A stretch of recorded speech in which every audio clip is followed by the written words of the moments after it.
Welcome to sNAPAshots, conversations with practicing, professional, and applied anthropologists. Let's meet our next guest, Natalie Muyres.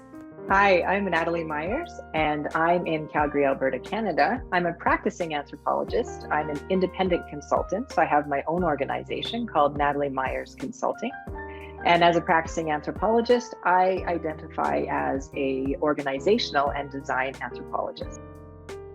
How did you get interested in anthropology? I was a really inquisitive kid and spent my allowance on things like this mail order Time Life books about lost civilizations and history. I collected issues of National Geographic on primatology and human evolution. I was really fascinated with ancient Egypt and wanted to learn how to read hieroglyphics. So I guess without knowing it at the time, I was curious about all the subfields of anthropology. And I decided I wanted to be an anthropologist when I was a teenager, and there was no other major I wanted to study in university besides anthropology. I went to the University of Calgary and got a Bachelor of Science in Anthropology with a minor in archaeology, and then a master's degree in applied anthropology.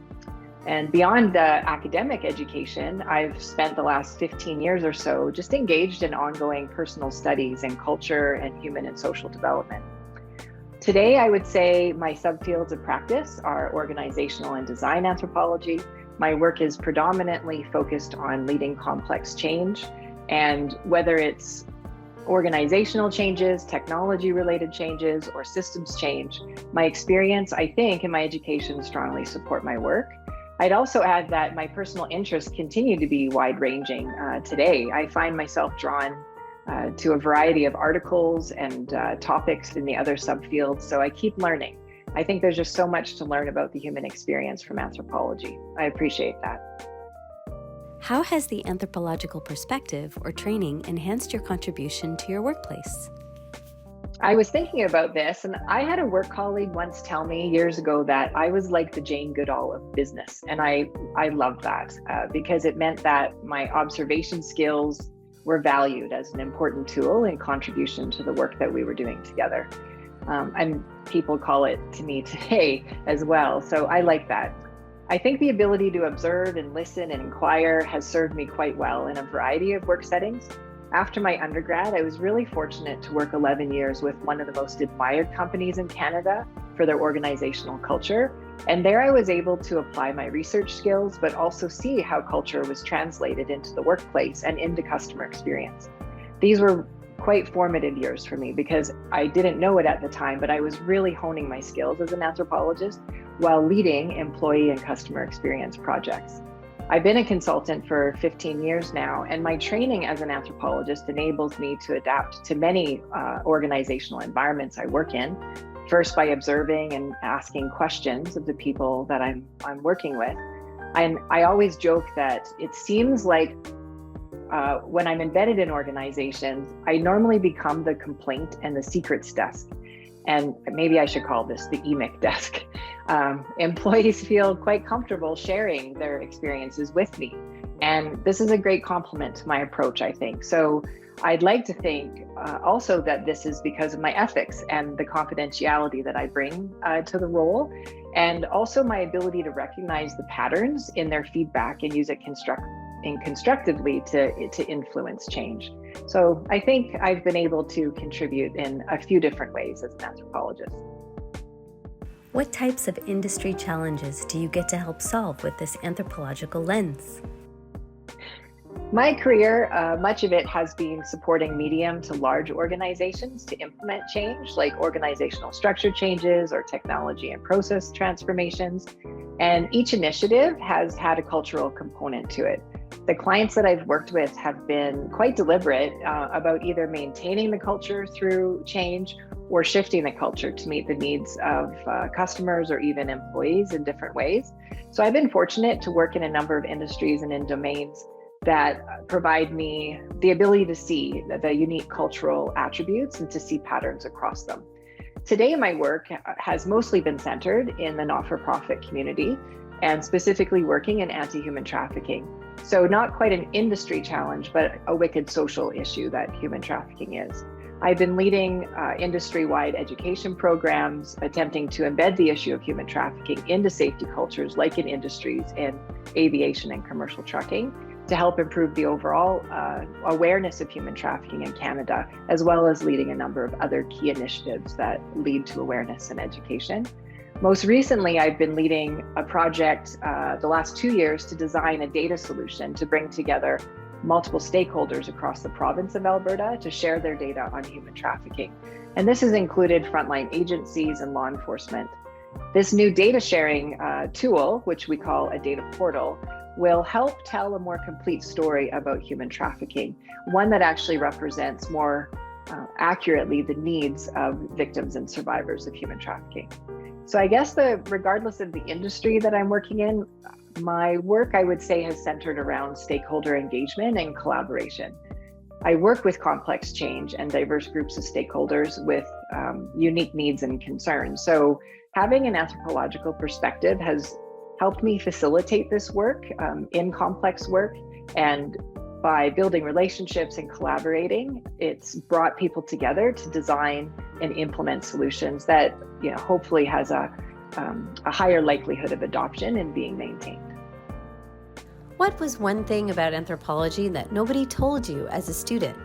I got a Bachelor of Science in Anthropology with a minor in archaeology, and my initial interests were primatology and forensic anthropology. And after my undergrad, I went on to have a great career outside of academia, applying both my research skills and anthropological lens in organizations.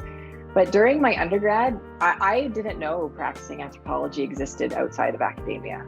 If it was talked about, there wasn't anything that stood out to me as an opportunity to work outside academia.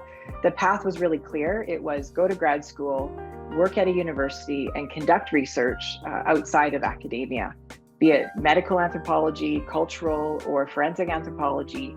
Each of the fields required academic affiliations.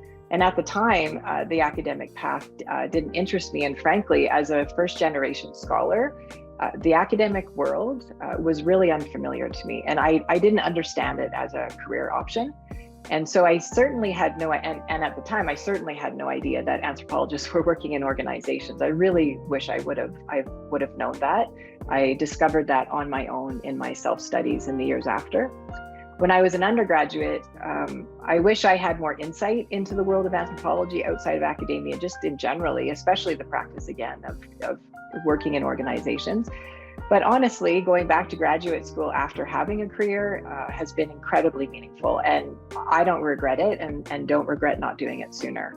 I've been really fortunate to apply my career experience to my graduate studies, but I've also been really grateful to apply my graduate studies to the complex work in anti-human trafficking, because my graduate work today has made an important contribution to improving our understanding of human trafficking in Alberta. So although I didn't learn about practicing in university, I think it would have changed the trajectory of my life, but I also really appreciate having come back to it later in life. What advice would you like to pass on to future anthropologists seeking roles in professional fields? I think the first is to develop your own value proposition. So most organizations, they don't have a good understanding of the value of anthropology. They don't really understand what anthropology is. And I believe practicing and applied anthropologists, we need to change that narrative and educate our clients and educate the public on the value of anthropology so that it becomes generally understood. I've spoken to a few practicing anthropologists in Canada that don't identify themselves as anthropologists. And this might be because they don't feel credible working outside of academia, or just the general lack of understanding. I hope to change this. I hope to continue to work to change this together as a community. Related to that, I would say start your work by asking your client, how can you help? Or asking potential clients how you can help. Ask them what they're struggling with the most, what keeps them up at night, and how they think that you might be able to help after they get to know you. Anthropology has a unique opportunity to solve complex issues or the wicked problems that we're facing today. And I think we have the methods and skills to understand not only the issue, but the possible solutions by working in the field with those who are most affected by the issues. Practically speaking, a great class that I took on articulating your findings and research, that's really important. Learn to do it in a succinct way and an impactful way. All the depth of research can be utilized to answer questions and have conversations. But in organizations especially, work moves fast, and being able to find the storyline and present it in a way that effectively speaks directly to the challenge and how to solve it is really important. Research, I think, presented in an actionable way is what I try to do, and it's going to enable effective decision making in organizations, as well as validate the benefit and value of anthropology. Organizations think about return on investment, and so by demonstrating actionable value, leaders will start to look at anthropologists more often to support complex work. And lastly, something that I did that I'm incredibly grateful for is get a mentor. The NAPA mentorship program was a really important part of my journey as an anthropologist. It will continue to be, I know, and network. Go to conferences, visit the Career Expo, ask questions, connect with others in your field. I'm constantly learning, and I really appreciate learning from others in this way. Thank you, Natalie, for sharing your experience as a practicing organizational and design anthropologist. For more sNAPAshots, find us at practicinganthropology.org, Meta, LinkedIn, and Twitter. Join NAPA at the Careers Expo, November 17th in Toronto, Canada. See you there. Yeah, much of my career has been, but I don't want to start off with, take two. You got to say the expo, because, and honestly, that was part of my experience. I decided I didn't go to them before, and I went, and I was so welcome. All right, take two. Hi, everyone doing the editing. Thanks for all the work you're doing. sNAPAshots.